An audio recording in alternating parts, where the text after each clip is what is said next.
Welcome to the most affordable path to organic gardening excellence, brought to you by Queen of the Sungrown. Today, we spotlight an age-old secret embraced by gardeners worldwide, now made more accessible than ever. Yucca root extract powder. Envision your garden not just surviving, but flourishing, even under the harshest sun. Thanks to yucca root extract, this dream is within reach. Derived from the resilient yucca plant native to the arid regions of southwestern North America, our yucca root extract powder becomes an indispensable ally for your garden. Why yucca? Its myriad of benefits speaks volumes. It's your garden's shield against heat stress, ensuring plants remain vibrant and productive. It's a natural enhancer for nutrient uptake, making every drop of water and nutrient count. It transforms your soil, encouraging healthy growth and aeration. And it acts as a gentle yet effective pest deterrent, safeguarding your garden naturally. The secret isn't just in the plant, but in making it available to all. The saponins in yucca act as natural surfactants, facilitating critical water and nutrient absorption, while its biopesticidal properties offer a sustainable solution to keeping pests at bay. With Queen of the Sungrown, yucca's full potential is unlocked, bringing unparalleled resilience and vigor to your garden. Transform your gardening practice with the most affordable yucca root extract powder on the market. Exclusively for our listeners, use code SUNGROWN for 20% off your first order. Experience the transformative power of yucca today. Your garden will show its gratitude. Visit us at queenofthesungrown.com to discover more and claim your special offer. Queen of the Sungrown. Harness the affordable power of yucca root and watch your garden thrive.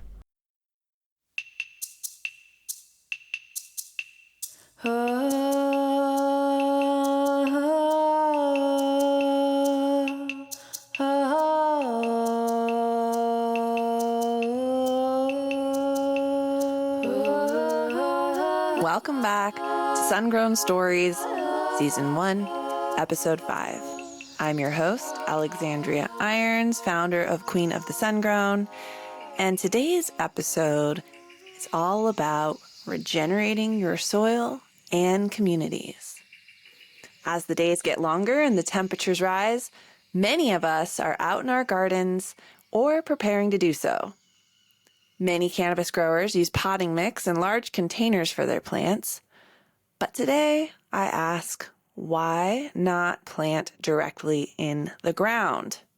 So, in today's episode, we're going to explore the soil food web and the biogeochemistry that is at play to create the foundations of the ecosystems in our soil. We are going to discuss how we can garden with nature using regenerative techniques that allow us to produce the most nutrient-dense and diverse cannabis. But taking this mindset, we can go further. We can apply it to everything in our life, from the food we eat to the products we put in and on our bodies. These principles of giving back and creating more, or regenerating, have profound impacts not only on our health, your health, and that of your soils, but the world at large. By giving back and creating a mindset of abundance, we can create communities rich in diverse opportunities for success. Joining us today is renowned cannabis author Jorge Cervantes, along with the teeming with author Jeff Lowenfels, Dr. Pepper Hernandez of the Cannabis Holistic Institute, Kimmy Mullen of Jackalope Farms, and Luna Stower, Chief Impact Officer of iSpire. So, without further ado, let's dive in. Now, the way I see the world is through a lens of curiosity. I literally want to understand why everything happens the way it does. I overanalyze, I think, I extrapolate. I just want to understand and really dive into the science behind everything. So when I started growing cannabis 8 years ago, I was in college taking chemistry and learning about how different molecules interact with one another. I had primarily been focusing my education on natural science, with an emphasis on sustainable agriculture and environmental science, because I believed our food systems and our ecosystems are in dire need of ecological improvement. So when my ex-partner was teaching me how to mix synthetic salt-based nutrients, I was incredibly interested in the way salts formed between anions and cations, and then comparing the way these synthetic molecules fed plants to organic inputs. I began to dive into the soil food web and Elaine Ingham's work and applied to the University of California, Davis Master Gardener program, where I learned an immense amount of practical gardening knowledge from professors in a wide range of disciplines, from soil science to agronomy and irrigation to orchard management and composting. And living in Nevada County, California, I was surrounded by some of the best agriculture land in the world, as well as some of the best cannabis. At this point in my career as a commercial cultivator, I began my friendship with Bay Area breeder Purple Caper, who touted the benefits of planting in the ground. I remember that summer, as we were chatting on the phone, talking about native soil, and my partner had just spent $13,000 on potting mix. All during this time while I was in school, learning how plants access minerals through the soil food web, and I was quickly converted to native soil. Needless to say, that relationship didn't last long. So the following year, after my partner and I had split up, I began my relationship with native soil and ecological gardening. So from my experience, I can tell you that while the preparation and knowledge involved is far more varied than using fabric pots and potting mix with soluble bottled nutrients, once you figure it out, it all just kind of clicks. And you start growing the best quality cannabis with the least amount of inputs, and it becomes incredibly easy and more affordable year after year. Learning this inspired me to take the knowledge and share it through podcasting, classes, and the more I spoke about it, the more people reached out to me with their questions. I shared some of these questions with Jeff Lowenfels. Yeah, when people are trying to ask me questions, oh, help me with my plant in my little 5-gallon pot inside. I have this pH, this ppm, I'm feeding this. And I'm like, dude, if you just planted in a largest volume you possibly could of really high quality soil, and I don't mean potting mix of cocoa and peat. Right. I mean like with rich compost, preferably in the ground. Like I'm a native soil, plant in the ground if you possibly can, because you're like, I've looked at hundreds, if not thousands of soil samples under the microscope from all of these folks, students who came to the Living Soil class, and the samples that were native soil were the most robust. They had obviously the most minerals, but way more diversity in microorganisms, way more population count, and it was just like, look, you guys, plant outside if you can. Use compost if you can. It's not like that hard. You're overcomplicating it. And the problems that you're seeing in your plant are because you're trying to control what your plant gets. And it's done it. Plants are much older than humans. So let them do their thing. Yeah, I always laugh when I go to one of the big box stores, and I go out in the yard. I see all of the, they might have 50 different kinds of potting soil composts.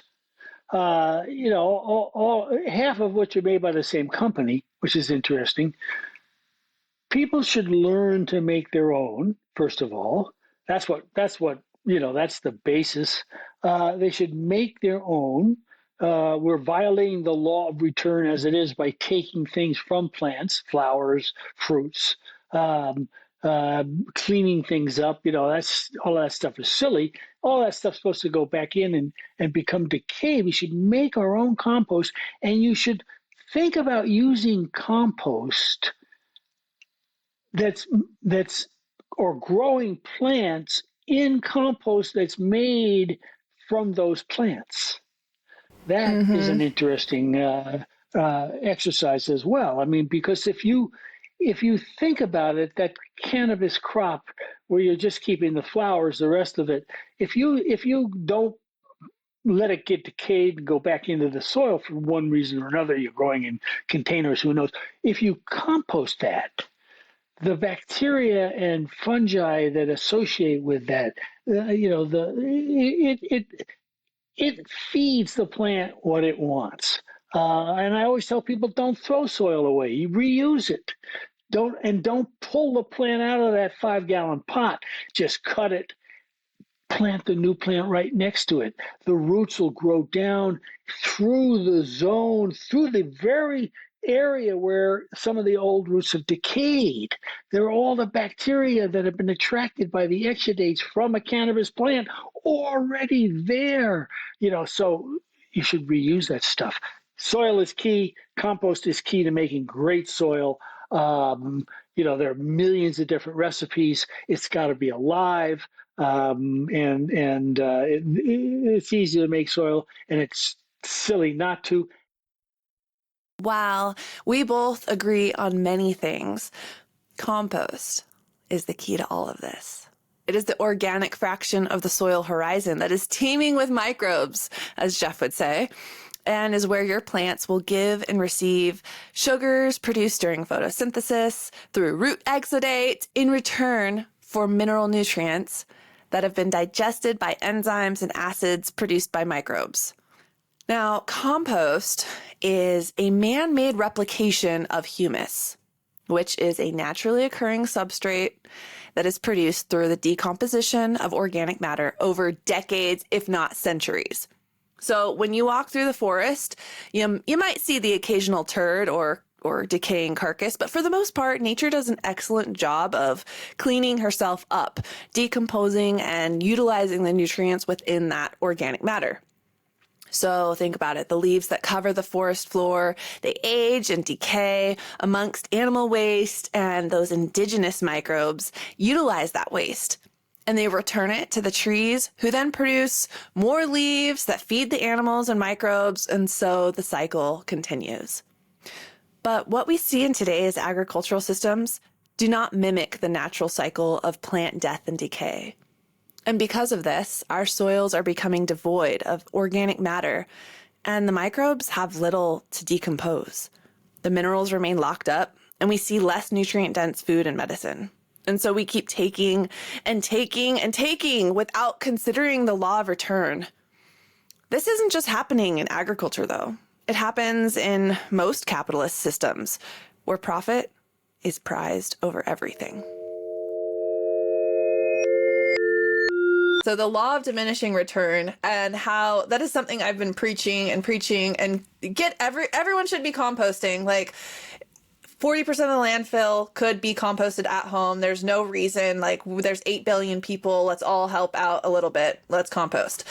But you being in Alaska, I do have questions. You're involved in the gardening column. If this is something that I have just, it's been extrapolated in my mind, but I read that basically because the salmon runs have been doing so poorly, due to whatever is going on in Alaska, climate change, that the forest health the health of the forests are actually diminishing because there's less nitrogen now in the soils. And so it's increasing forest fires and it's all connected together. That law of diminishing return, we're not putting back and giving back what the ecosystem is used to.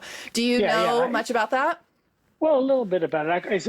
I call it the law of return. What falls down from a plant is supposed to fall down from a plant. Obviously, same thing with a fish. When a fish dies, it's supposed to die. And if you don't have fish to die and plants to fall down, then you're not having the system fed. We have a real problem in Alaska. It's probably caused by temperature. It's increases. We have, it used to be when you said the word Alaska to people, summertime, they would automatically think of a mosquito flying, a little dog around, and eating it. We don't have mosquitoes. No mosquitoes. If you don't have mosquitoes, you don't have fish. And so we don't have salmon. And so it's all tied together. No question about it. It's all tied together.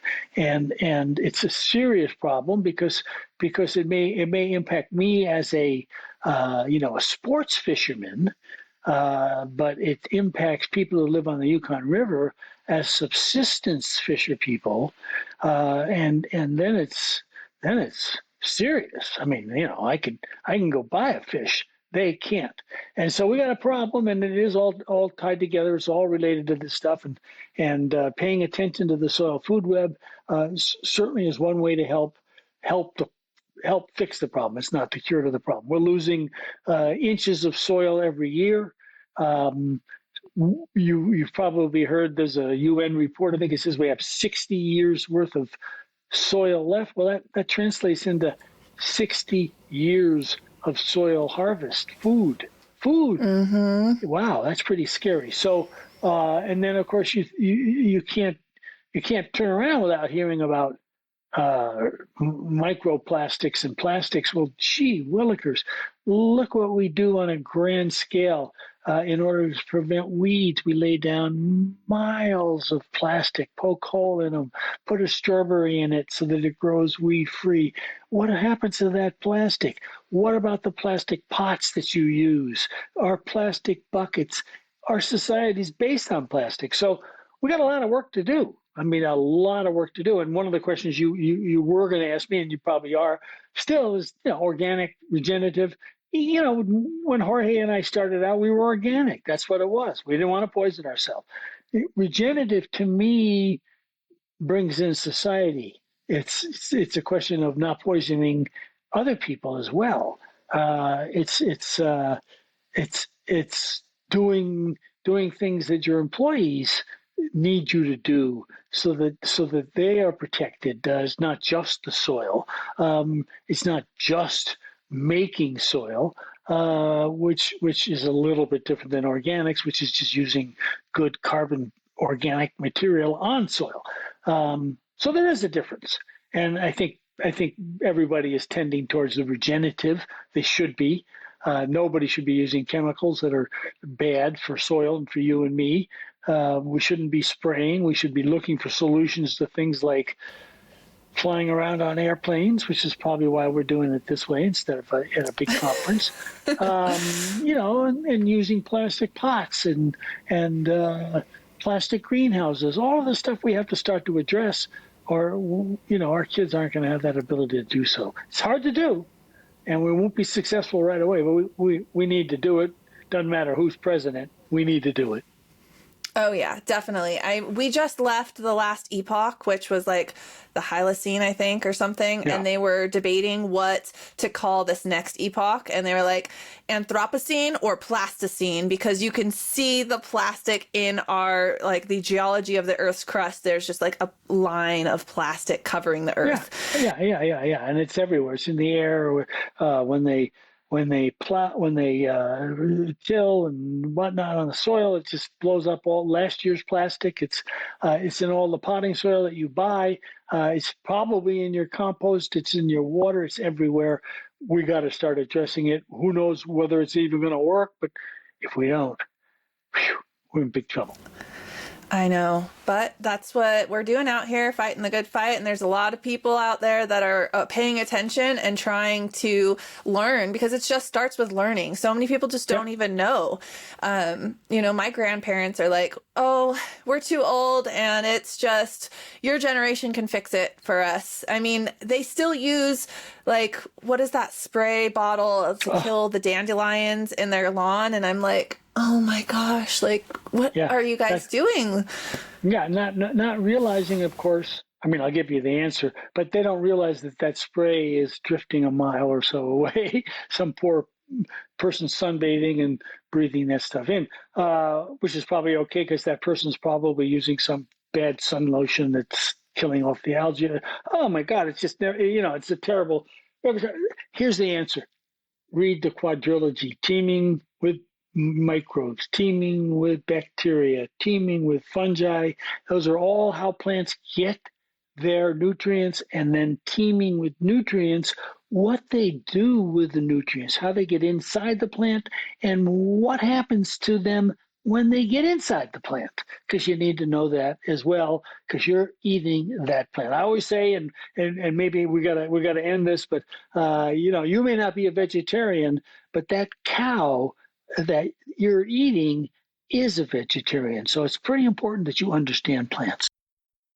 The idea of regenerative gardening, or regenerative living rather, is, bringing in your community. This idea isn't new. Sustainability is at its forefront and has always considered the impact of your actions on your community as a whole. This holistic perspective encompasses not only the cannabis we grow, but the communities we interact with. How are you interacting with society? How are you interacting with your community? What are you doing for others? The time spent in our gardens is a great tool for self-reflection, and it can mimic the way we build our life. So let's create a rich foundation for us, our plants, and the communities we live in to thrive. For our plants, this starts with a good, healthy soil. Your soil's texture, structure, porosity, color, depth, pH, salinity, and organic fraction all influence the quality, or tilth. Soil texture is the relative proportions of sand, silt, and clay particles. The texture affects your soil's water holding capacity and drainage, as well as its cation exchange capacity. So soil with smaller particles, like that found in clay, have smaller pore space and can become easily compacted, which then results in poor drainage. So to avoid this, you should never walk on or work in wet clay soil. Because of the smaller particle size, clay is electrically charged. So this increases your soil's CEC, or cation exchange capacity. And that's just the soil's ability to exchange cations with plants. So important plant cations are potassium, magnesium, calcium, iron, molybdenum, selenium, and zinc. These minerals can be broken down by carbonic acid that is produced when plants respire at night.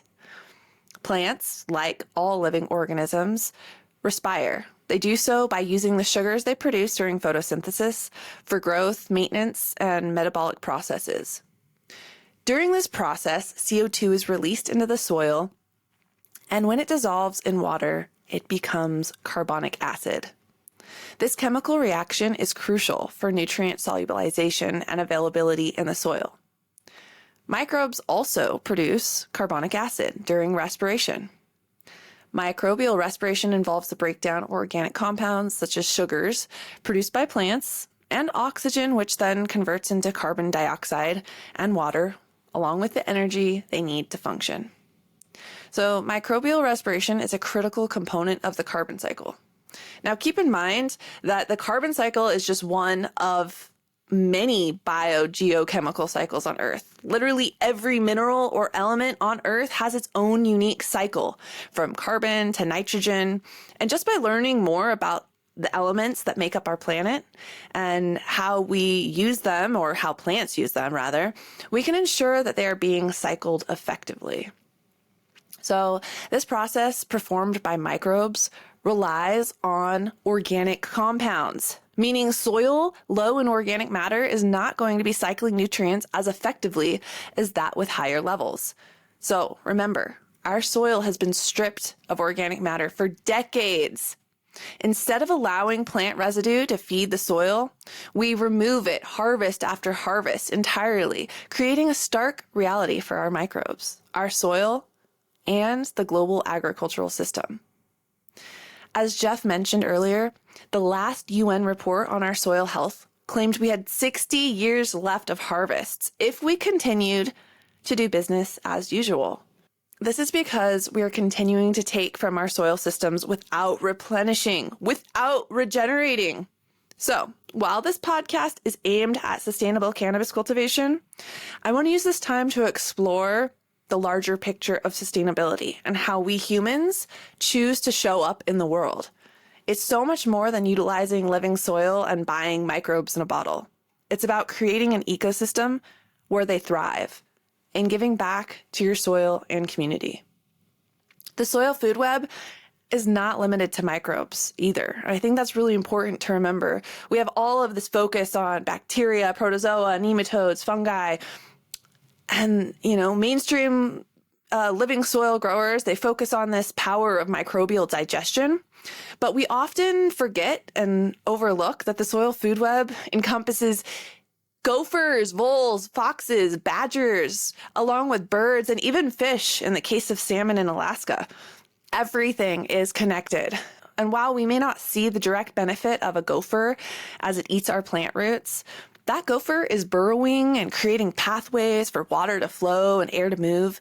The fox is killing the gopher and then pooping and leaving remnants and waste to be consumed by bacteria and fungi, which in turn all produce enzymes and acids that are making minerals available to our plants. So growing outdoors in native soil is participating in nature. It's being part of an ecosystem. You can't control it, but that's the beauty. It's witnessing the intricacies of life and death. And so, yes, when you plant in the ground, you do risk gophers taking out a plant or two. I remember, even though I lined my beds, my raised beds, and they were, only 1 2x6 raised. So really not that much higher. I really just built the bed to put the gopher wire or chicken wire lining it to protect my root zone, and then add a bunch of compost in there and really let those roots bite in, tap into the resources of that native soil. And I did get a gopher inside one of my beds. And there was 100 plants in that bed. And every day I watched one plant after another get taken out. I think I ended up losing at least 25 plants in that bed before Meow Meow Kitty did his job as IPM manager, took that gopher out. So yes, you are risking gophers taking out a plant or two, but the whole idea of regeneration and permaculture is giving back. So, the biggest concern I get from growers hesitant to plant in the ground are from these underground rodents. So when you're preparing your soil for planting, I always recommend lining your holes with chicken wire and planting inside of that. And keep a good cat around. Ash Ketchum does a pretty good job of taking those pests out.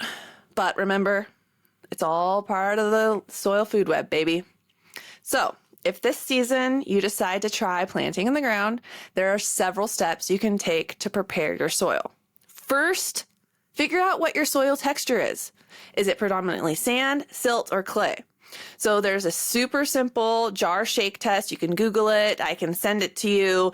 I can share it maybe on my website, queenofthesungrown.com. I will post it up on my blog before this episode drops. And you just look and you determine what type of soil texture you have. And this is just going to help you. It's going to give you an idea about, your water holding capacity and what type of organic matter you should use. So if you have a lot of sand, those are the largest of the soil particles, you might want to try hugelkultur or using a lot of aged wood chips to help with water retention.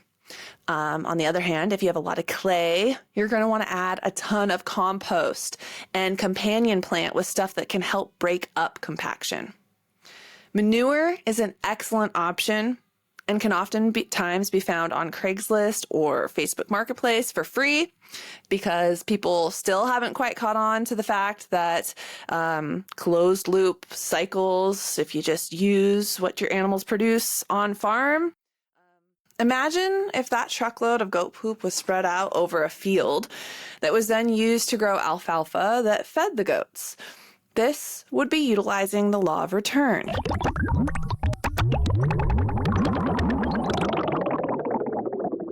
Like, you can just throw the goat poop and the rabbit poop directly on, like, as a top dressing if you wanted. Yeah, so I do compost mine for about 3 months just for super safety, but you can totally just throw it straight on, or you can like bury the plant with it. Yeah, I love it. Yeah, goat, sheep, llama, alpaca, and rabbit, and Oh, probably yeah. most rodents. But I used to get the alpaca poo in California. That was my, poop is so important in regenerative and closed loop farming. And it's like, I have people like, oh, can you give me the veganibus recipe, like veganic? And I'm just like, we're cleaning up. This poop is natural. Poop is part of life. The poop loop. It's a it great, really is. yeah. And like, even like veganic fertilizers, what were those vegetables grown with? Type of thing. They had to have, there was some poop somewhere. There is poop somewhere for sure, and blood meal or feather meal. At large scale agriculture, it's just the way that it is. And also in like regenerative closed loop systems, like animals play a huge role in like land management. You have like, I wouldn't say my farm's 100% closed loop, no way, but I would love to be eventually. But a main component of that is animals. For like land compaction and like, pigs tear it up and like rototill basically, and then the cows compact it, and like there's so many working points, and it's very important. And you don't have to eat them, so if you don't believe in eating animals, you could still have your friends help you with your regenerative system. Yeah, exactly. Or they could just be like your pets that you collect their poop, and you can talk to them and tell them your secrets. Yeah, totally. Yeah, I think there's a lot of ways to do it and to make everyone happy. Most def. I mean, it just like confuses me how horse poo is different from worm poo. It's like, y'all, that's so frustrating to me. Or like, don't even get me on like killing microbes. Like, how many microbes you just like kill by like smashing your face? Like,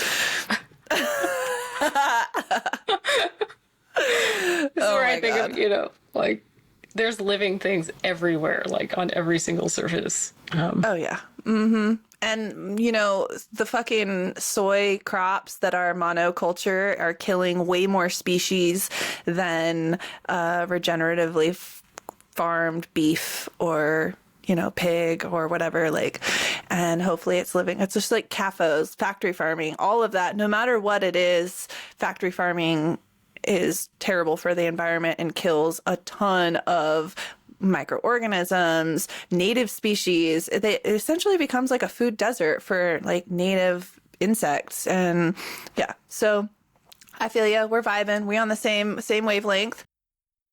Animals are a huge part of the soil food web and regenerative agriculture. Often we focus on the microbes, but there is so much more to this type of gardening, and animal waste is a gold mine for organic matter. So regardless of your soil structure, remember sand, silt, or clay, the more organic matter you can incorporate, the more you are regenerating your soil and giving the microorganisms material to consume, which will then increase the enzymes and acids needed for your plants to access the minerals.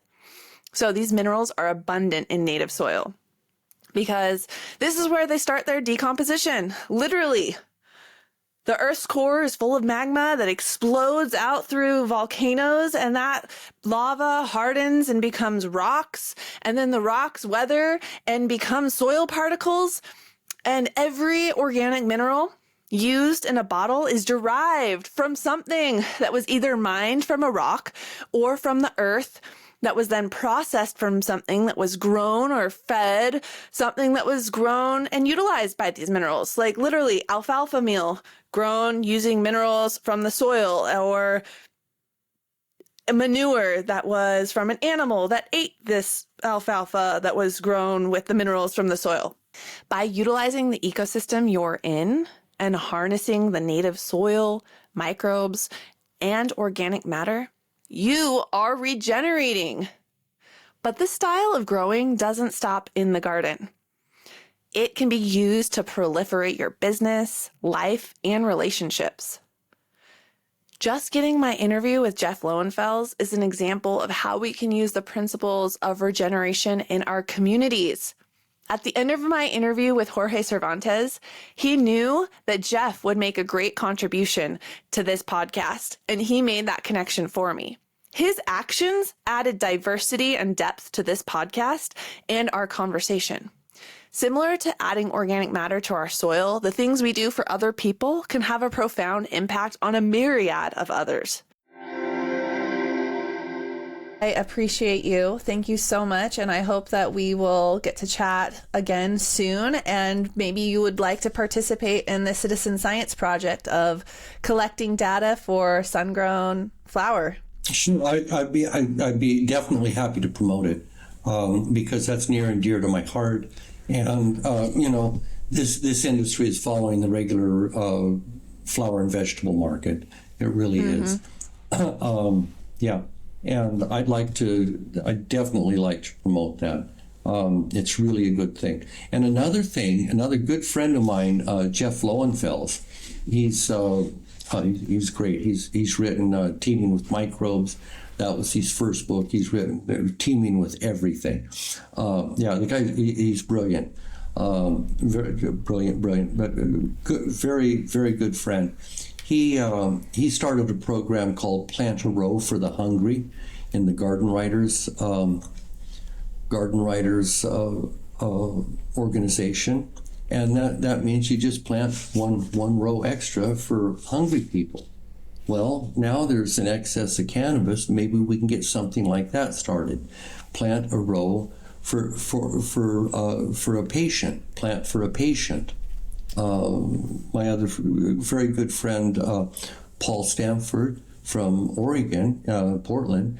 He's always giving away huge amounts of cannabis to patients, and just because of him, they registered more than half of the medical growers in Oregon. So I'd love to see programs like that started. That is, it's really, really good. Well, that would be amazing. I would love to get Jeff on and talk to him, and discuss that kind of a program or anything like that. And so now our conversation turns from what we can do to build up our soil and how we can build up each other. Just like this Plant a Row for the Hungry program, Jeff has inspired gardeners around the world to participate in. Can't think of Plant a Row for the Hungry. People should grow. We didn't even talk about that. Yeah, people should grow something to donate to the hungry. Now, in the case of cannabis, grow something to donate to a needy veteran, somebody that needs it. Because there are people out there that would appreciate your medicine, or just set one pot aside, grow some potatoes or some carrots, and make sure somebody gets it. Because that's what gardening and growing things is all about: sharing. It is. All right. So is that an actual, Jorge told me, George told me about this, the Plant a Row that you... Plant a Row for the Hungry, yeah. Plant a Row for the Hungry. So people can look that up. They can participate just to talk to other people who are doing it as they're would you just take it to the food bank or? Yep. There's no rules. Nothing slips between the lip and the cup. No administrator, none of that crap. This is you growing something. You take it to a neighbor, you take it to a vet, you take it to a church, synagogue, wherever somebody might need whatever you're growing. And if you got room to grow extra food, awful lot of people go to bed hungry every night. They need it. And I would even take that a step further. And if you can, prepare it in any way, like canning. I noticed that at the food banks, a lot of fresh fruits and vegetables go bad because people don't know how to cook nowadays, or they don't have the ability. So if you can make extra tomato sauce, can it, bring it, drop it off, anything that will store for a long time, that's also a great thing to think about. My 2 cents. Super. In our community, there are individuals who take on this role of regenerating their communities, and one of these people is Dr. Pepper Hernandez, a naturopath and medical doctor whose Cannabis Holistic Institute has helped countless medical patients. And she's quite a fan of sun-grown cannabis. You are a huge supporter of sun-grown, like you've mentioned multiple times. You want to talk about that a little bit? Sure. I mean, I will only be standing on that hill. You'll only see me there. On all my social media platforms, I only support. And I have a lot of people who I love and adore that do indoor living soil. But I will love them and I will support them. But the true niche for me is sun-grown organic craft or cottage size farms. I've even gotten so dialed in and niched down that I'm doing like cottage homesteads only. Like I am just really going out there. And so that's really the only farms you'll see with the Cannabis Holistic Institute or with my social media. The research that we're doing does involve some people who still regenerative organic farms, but that are doing an indoor and an outdoor grow just so we can get those test results from genetics. And what we're finding, and I'm writing articles about this, I write for about 8 to 10 cannabis publications worldwide, international. And what we're finding is that we're proving it. Like we're proving it. These cultivars are grown by the same farmer, the same season, the same run, the same way. They're being fed the same thing. The only difference is one is outdoor and one is indoor. And their terpenes and cannabinoids are higher. Almost always. I say almost because we haven't tested every single farm in the world. That's the only reason I say almost. But everything all the research that we've done with our institute is showing that. And it's just proving, I mean, it just makes sense. It just makes logical sense. The reason why we've been so shifted to indoor chem grow is the same reason why commercialism has shifted us to, canned foods. It's somebody's making a lot of money off of it. But if we learn to, which is a system, right? You get sick. And then if you keep them sick, right, there's a whole thing going on there. That's the same reason why I don't support chemi grows. And when I say chemi, I mean, chemical, bottled nutrients, salts, all of that. The reason why I don't is because cannabis is a bioaccumulator and it is going to suck up, for lack of a better word, it's going to suck up all the chemicals or all the toxins in the earth or the soil that it's being planted in, which means in a concentrated level, if you're smoking it, even just flower, you're getting that into your lungs. If you're putting it on topically, it's going into your bloodstream. If you're using it vaginally or anally, it's going right into your body. It would only make sense that a naturopath would suggest you using clean medicine. So the studies that Dr. Pepper's referring to is the same one that Dr. Riley and I discussed in episode 1. If you haven't listened to that, go on back. I'm actually having one of the farms involved, Moon Made Farms, on the show in a few weeks. So look forward to learning from one of California's legacy regenerative farmers in the very near future. So when we grow in accordance to nature, we increase our diversity, which then has profound impact on the quality of medicine. By growing in native soil using local inputs, we're not only increasing our secondary metabolite profiles, but we're enriching our communities through economic support. In today's day and age, where inflation is at an all-time high, and yet companies are making record-breaking profits, it's important we align ourselves with people that are giving back, especially in the cannabis industry, where there are still people in prison for this plant. And yet the same police officers who made cannabis arrests are running corporate cannabis companies. By choosing to support legacy growers that use methods, we can make a difference in the lives of those growing this plant. Or, better yet, grow it yourself and give some of your medicine to those who need it but can't grow it. Everyone listening knows that a little cannabis can make a huge difference. And our next guest, Luna Stower, is a great example of how you can be involved in corporate cannabis. But remember and support the people who got us here, the caregivers and legacy growers of times now bygone. when I was 11 years old in middle school. It legalized. So I've been smoking it, been around growing it. And not just consuming it, but also transacting it and using it to help me get through college and help me buy my home and all these things that are so important to building wealth, especially as a woman. It's been such an uplifting force that my whole career has been centered around giving back, not only to the people, but the plant itself. So a lot of folks know me and for my activist work. I was on the early equity working group for Oakland, which built the first equity program that the entire country copied, for better or worse. Obviously, what ended up getting instituted was not what we had asked for or what we had written, but really that's been really trying to right the wrongs of the war on drugs has been really central, right? So it's like I'm trying to use my privilege, my educational privilege, my class privilege, my white privilege to really bring awareness to, although it is really fun to be in an emerging industry. I'm in tech. We go to a lot of trade shows. There's a lot of social events.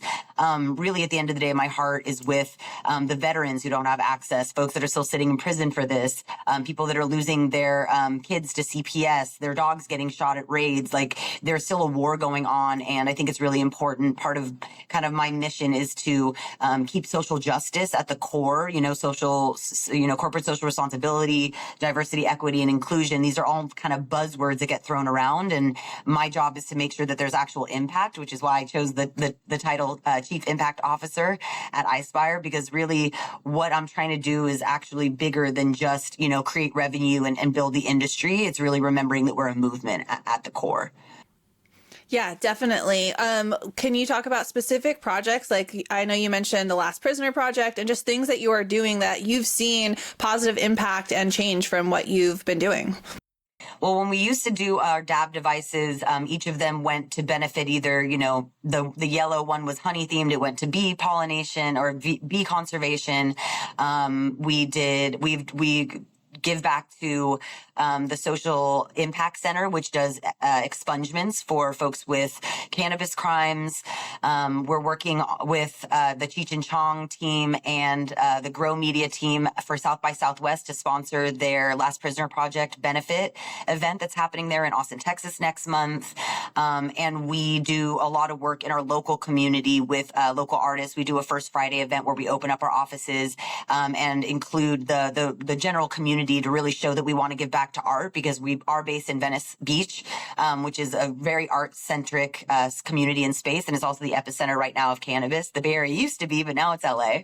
And so we're a very social crew, and so people look to us as being, we're the beach cleanup sponsors for the Connected Cannabis Group. And we are involved we just did a Chinese Lunar New Year event where we sponsored that for the Asian American community. So really, when anyone needs anything, whether it's like advanced nutrients, Big Mike does the backpack stuffing, the heroes, I'm forgetting what they're called. They're called something heroes, and we do backpack stuffing for our housing insecure neighbors in LA, which is a huge problem in LA, is homelessness. So really, there's nothing we don't really consider is important to us. Anything that's important to our community is important to us. And that's really been my role. And it's really exciting to actually put into action a lot of the things that we want to see in the world. And I've been having such a great time being able to actually have a company that puts their money where their mouth is and where their heart is and shows up. It makes sense that Luna's working for a company where social equity is so important, since she holds these same values in her personal life. Luna's not only an activist and chief impact officer for iSpire, but also a grower herself. Luna, can you share a little bit about yourself as a grower and why you chose to grow your own?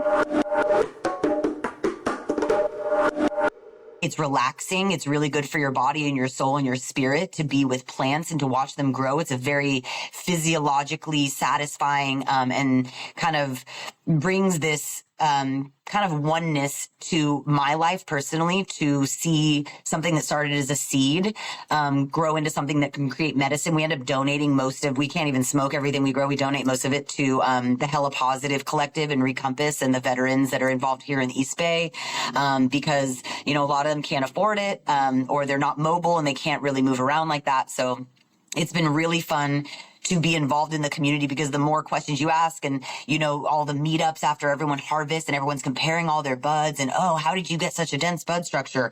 Oh, why did you, my plant dumped, why didn't yours? And the comparing of notes, and also, the Gangiers and that whole program, and the way that we all communicate with each other as a community, helps bring a depth to the science and the culture, and the agronomy behind this, and really makes an argument more away from like this recreational push of just people wanting high THC and getting high, that it's a holistic approach to wellness and health, mental and physical health, which I think helps our movement and our cause when we're trying to talk, conservatives who don't want it to be legal and don't want access to it.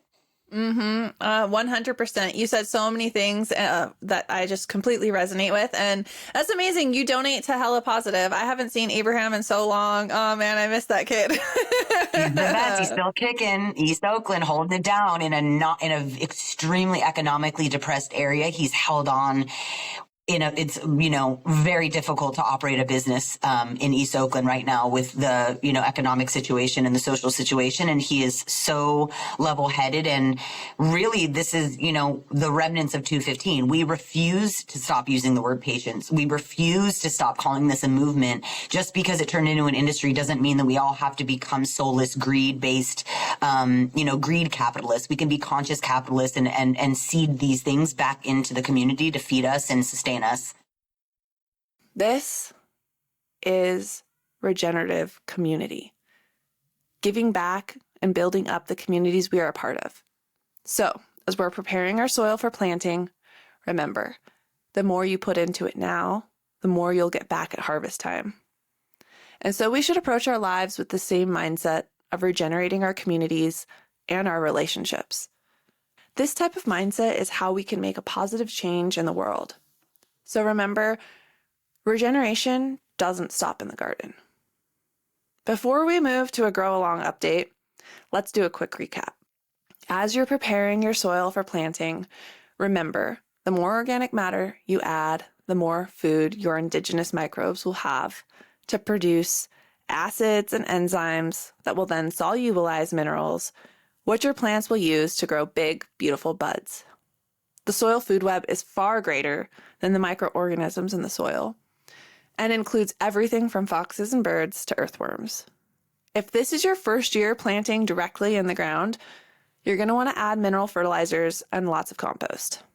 If you get a soil test, you can find out exactly what minerals are missing.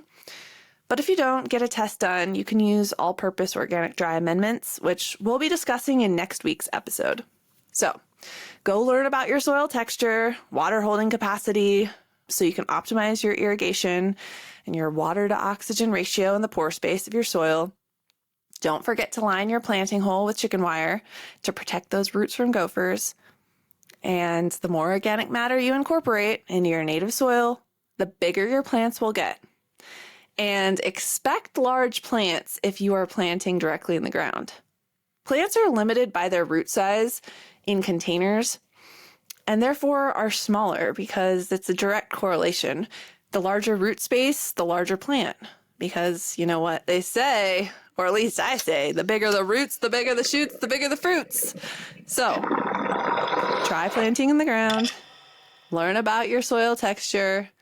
You can learn so much about your soil just from feeling it, looking at it. What kind of plants are growing in it? What color is it? How long does it take for a gallon of water to drain out of a hole? That's an easy, quick exercise. Dig a hole 12 inches deep, 12 inches wide, fill it with water, let it drain, fill it back up, time it, and that's how long your soil percolation it takes for a gallon of water to drain through. All right, now, time for our grow along update. We are waiting patiently for warmer weather and seedling germination for our citizen science project Blaze Botanical Latitude and Zone Evaluation. We still have a limited number of space available for participants, so if you want to sign up, go to patreon.com/queenofthesungrown. And so far, we've only set out our first initial intake survey, so it's pinned to the top. Fill it out. Our membership is open until 4/20, and then it will be closed for the season. We will be shipping out seeds soon. I know I keep saying this, but the Humboldt Seed Company was in Spain for Cannabis, and now they're in Morocco looking for a landrace for their next breeding project.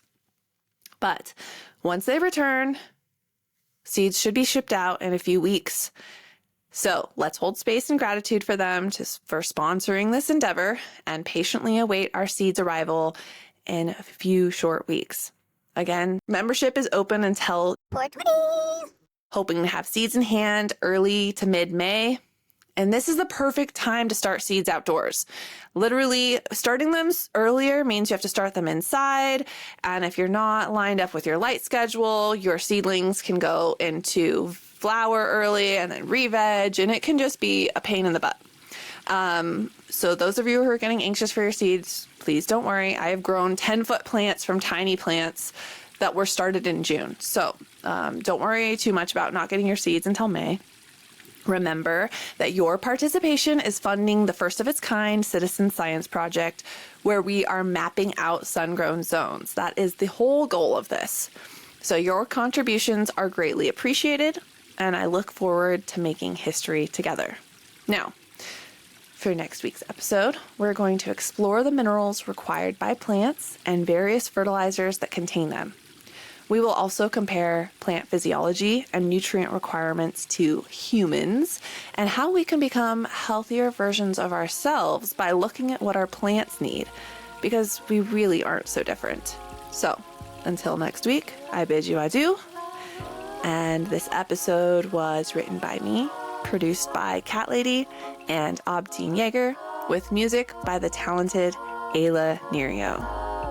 Happy gardening, and see you next week. There was a flame